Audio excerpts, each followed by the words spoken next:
Are you ready to take a deep dive into the legacy, fandom, and enduring legacy of your favorite soap operas? Well, you're in luck because CBS has just launched the new audio and video podcast, Soapy, hosted by soap stars Rebecca Budig and Greg Rikaart. So good to see you both. I'm going to try my best not to fan out. I promise. I'll try. I know. You've already established that Greg is your favorite. I know. YNR, la la la la la. Greg, can I just ask this? Do you get offended if people accidentally call you Kevin? Oh, of course not. In fact, if I hear someone say Leo or Kevin, I will immediately turn around, even if they're not talking to me, because it's more often with our fans that we will get called our character names rather than our real names. Is that true for you too, Becky? Yeah. Mm-hmm. Yeah, it's true. Well, and again, it's because you're in our living rooms 5 days a week. 5 days a week. For how many years? People feel like they know you. So tell me, how did this podcast come about? And I can't think of two better people to host it and getting to talk to some of your soap buddies, every day, talking to them about some of the stories that maybe we don't know, behind the scenes stories. Yeah, I think CBS, with Beyond the Gates coming on to daytime, I think they really wanted to celebrate soaps, and they were looking to do this. And I was looking into doing this with Greg before I got The Bold and the Beautiful. So I just think, I was inspired actually by David Spade has a podcast. It was all about like Saturday Night Live and people who were on there and kind of behind the scenes. And I thought this would be a great opportunity to celebrate soaps and talk about what goes on behind the scenes. And I think because we are on the soaps, we just sort of can relate. And we have kind of an insider thing that, most people don't. Yeah. Mm-hmm. I think the moment felt right. Soaps are really having a bit of a resurgence again with the launch of Beyond the Gates, and I think the shows are really thriving right now, and it felt like the right time, like Rebecca was saying, to celebrate them.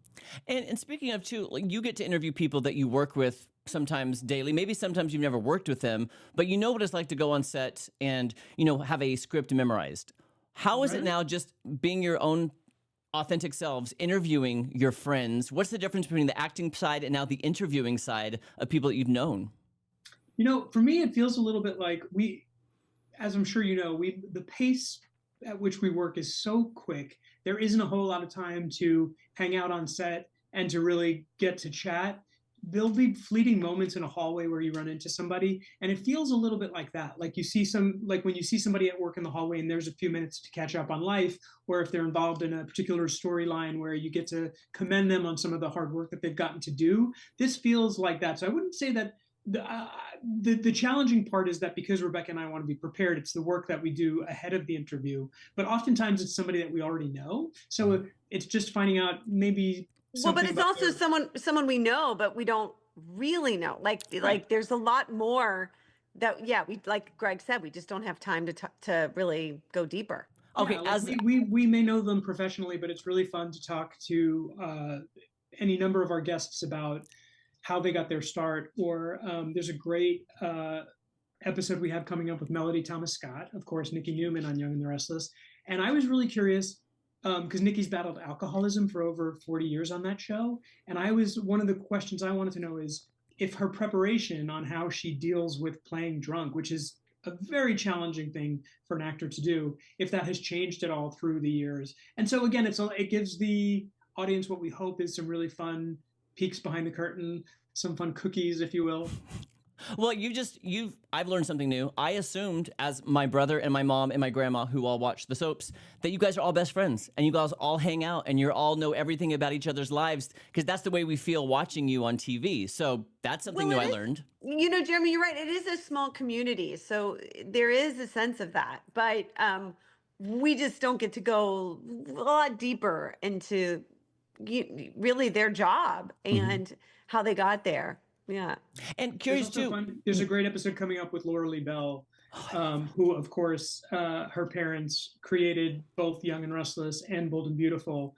And she talks about what they instilled in her and Brad and Billy about the importance of family and the way in which that also percolates, not just in their home life, but at work. So yes, we do know each other. These shows are families, but again, getting to sort of take one particular family member and really delve deep into their life and learn some things more about them, and teach the audience something more about these characters and these people that they've known for years has been really, really satisfying. I love all the names you're getting. I mean, Eric Braeden, Deidre Hall, Millie Tom Scott. I mean, all these names, Mark Cherry, because you're not just focusing on the daytime, you're also doing the nighttime as well. That's right. Yeah. Any nighttime soaps that are your favorites? For me, I mean, it wasn't really a soap. They had some soapy moments, but the show that I grew up on that made me want to become an actor was Moonlighting, which there was Love definitely it. the will they or won't they was soapy enough. Yeah. I remember watching Knots Landing in Dallas, of course, with my family as well. Yes. And Yeah. I'm sure you remember when Ted Shackelford and Joan Van Ark were on Young and Restless. Oh my gosh. I'm telling you, my dream in life is to be an extra at Crimson Lights. Just sit in the background. I just want to sit at the coffee shop and just drink. My family would keel over. I'm sorry, Rebecca, you were going to say? No. I was gonna say I love 30 something when that was on, and so that was one of my favorite. I was telling her she should relaunch it now and just call it 80 something. By the way, too, I love your chemistry together. You guys are ribbing each other all the time in the best possible way that you seem like your brother and sister, and it really works. He's like the brother I never like wanted. to say brother and very distant cousin that you try and keep at arm's length. But something that the audience will learn is that we are very good friends, and we were neighbors for close to 20 years. And so, yeah, I think we do have a really good rapport, and I think we play off of each other pretty well. Okay, one final question, because I could talk to you literally all day, and I'm sure my parents are going to be like, why didn't you ask this? Why didn't you ask that? I'm like, because I was nervous, Mom. That's why. Anything that you've learned from some of your guests that you were just absolutely surprised by or shocked by, or like, wow, that was something back in the day, or maybe something's evolved over time that you were just like, wow, we've come a long way. I was surprised that Deidre Hall does her own hair, because I said, you've got great hair. She goes, oh, thanks. I do hair. She wanted to be a hairstylist, and so she does a lot of people's hair. So she was giving me hair tips. I was surprised by that. I was fascinated to talk to Heather Tom from Bold and Beautiful. There was an episode recently in honor of International Women's Month where Heather wrote, directed, and starred in an episode, and finding out how she. Look, Rebecca and I are both parents. We are both working actors, and now we have this second job as well. It's hard to balance. So I was fascinated to talk to Heather about all that and find out how she finds the time to keep all the juggle all those balls at one time. Heather Tom, original Victoria, YNR. That's right. Come on, right. I know. YNR. And by the way, did you know I got to meet Jeannie Cooper years and years ago?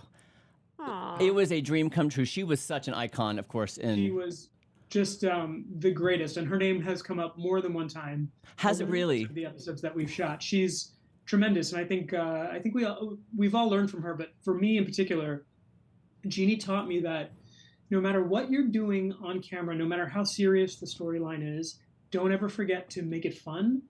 And she always kept the atmosphere on set really light and fun, even when we were doing some of that heavier stuff. And I'm sorry we're running out of time, but I had been on the show not even a month. And he likes to talk. I do. You may remember this, but Jeannie and Jess Walton, who plays Jill, of course, have their infamous rivalry, and they were shooting a fight sequence where they were outside and they each picked up a garden hose and started spraying each other with these garden hoses. And I was on set watching. I had only been there a few weeks, and I was like, this is my life. This is my job. I get to watch this happen in real time. And it was, it's such a gift that we get to do this and get to play in these silly worlds and make them real. It's amazing. Both of you, I love you both so much. Seriously, you've made Thanks my for having year. us. And you can catch new episodes of Soapy out weekly through September 30th with full episodes available on CBS YouTube channel. Guys, best of luck. I can't wait to listen to all the episodes. Thank you so much. Thank you. Thank you. See you in Crimson Lights. That would be, I can't even dream that big. Have a great day, guys. Thank you. You too.